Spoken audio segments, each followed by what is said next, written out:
दोस्तों, जय जोहार। मैं कौशल तिवारी और बिहनिया संध्या में आपका स्वागत है। एक तरफ छत्तीसगढ़ में राजनीतिक गर्मी उफान पर है तो दूसरी तरफ ईडी, सीबीआई, एसीबी, ईओडब्ल्यू की भूमिका भी अब अचानक तेज हो गई है। और जिस तरीके से पिछले दिनों शराब घोटाले के मामले को लेकर आबकारी विभाग के 15 अफसरों से पूछताछ की गई, क्या उनकी गिरफ्तारी होगी? यह बड़ा सवाल है। करोड़ों अरबों रुपए के शराब घोटाले को लेकर छत्तीसगढ़ के पूर्व मुख्यमंत्री भूपेश बघेल पहले ही भारतीय जनता पार्टी के निशाने पर है और सत्ता जाने की बड़ी वजह में से एक वजह शराब घोटाला भी रहा है। हालांकि इस पूरे मामले में राजनीति के जानकारों का कहना है कि भूपेश बघेल की गिरफ्तारी शायद इस मामले में ना हो, क्योंकि उन्होंने जिस तरीके से शराब घोटाले के मामले को अंजाम दिया है उसमें उनकी संलिप्तता पाना बड़ा मुश्किल है, यानी उनके खिलाफ सबूत जुटाना बेहद मुश्किल है। कोई मुंह खोल दे तो बात अलग है। जो आरोपी धरे गए हैं शराब घोटाले में, अनवर ढेबर, अनिल टुटेजा, सौम्या चौरसिया, यानी इन बड़े आरोपियों में से कोई यदि मुंह खोल दे तब ही भूपेश बघेल की मुसीबत बढ़ सकती है। लेकिन जो वर्तमान परिस्थिति है और जिस तरीके से ईडी पर भी वसूली के आरोप लगे हैं, एसीबी और ईओडब्ल्यू पर भी पहचान देख देख कर कार्रवाई करने का आरोप लगा है, उसके बाद जिस तरीके से अचानक आबकारी विभाग के 15 अफसरों से जो पूछताछ की गई है, क्या वे अफसर धरे जाएंगे? हालांकि आबकारी विभाग के तत्कालीन प्रमुख निरंजन दास अभी जेल की सलाखों के पीछे और कहा जा रहा है कि वे तो सिर्फ एक मोहरा थे। असल मास्टर माइंड तो न तो अनिल टुटेजा है न अनवर ढेबर है, बल्कि जो आरोप पत्र दाखिल हुए उनके अनुसार तो विवेक ढांड की भूमिका को लेकर भी सवाल उठे। लेकिन अभी तक विवेक ढांड से ना तो कोई पूछताछ हुई है और ना ही कोई कार्रवाई की पहल हुई है।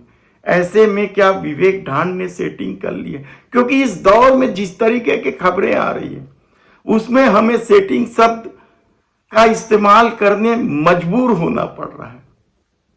राम गोपाल अग्रवाल का मामला सेट हो गया, यही चर्चा है। जो आम लोगों में चर्चा है वह यही चर्चा है। और कांग्रेस तो बिना कोषाध्यक्ष के संगठन चला रही है। राम गोपाल अग्रवाल कहां है इसका किसी को पता नहीं। इसके अलावा भी जो आईपीएस अधिकारी थे जिनसे बकायदा ईडी ने पूछताछ की थी और कहा जाता है कि उनके खिलाफ गंभीर तरह के सबूत भी मिले थे, लेकिन ना तो भोजराज पटेल के खिलाफ जुर्म दर्ज हुआ, ना उनकी गिरफ्तारी हुई, ना तो पारुल माथुर को लेकर किसी तरह की सुगबुगाहट सुनाई दे रही है। इसके अलावा दीपांशु काबरा से तो परिवहन घोटाले के मामले में भी पूछताछ की खबरें आती रही। महादेव सट्टा ऐप से भी कई आईपीएस अधिकारियों के नाम रहे हैं। ऐसी परिस्थिति में जब इन लोगों के खिलाफ न तो कोई जुर्म दर्ज हो रहा है और न ही गिरफ्तारी हो रही है, न पूछताछ हो रही है, तो क्या यह पूरा मामला एक तरह से सेट हो चुका है? ये कई तरह के सवाल हैं और यह जन चर्चा का विषय है कि आखिर ये लगातार छापे की कार्रवाई, जमानत नहीं देना। हालांकि सुप्रीम कोर्ट ने अब साफ तौर पर कह दिया है कि पीएमएलए कानून जो है वह भी अब जमानत के अधीन आ गया है, यानी जमानत अधिकार है और जेल अपवाद।